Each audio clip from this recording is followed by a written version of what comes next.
How to use Airalo Cambodia eSIM properly. Beginner mistakes that cost you. Traveling to Cambodia, Airalo eSIM makes staying connected easy, but beginners often make mistakes that cost money or leave them offline.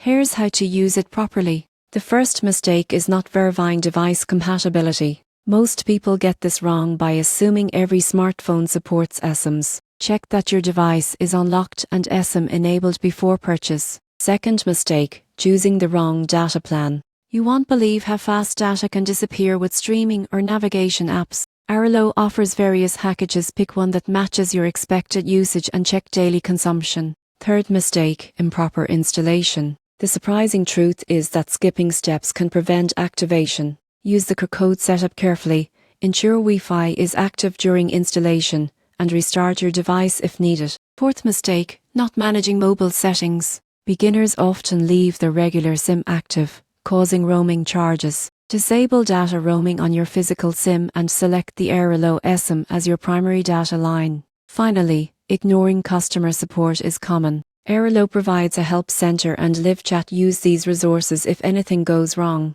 Quick support ensures uninterrupted connectivity during your trip.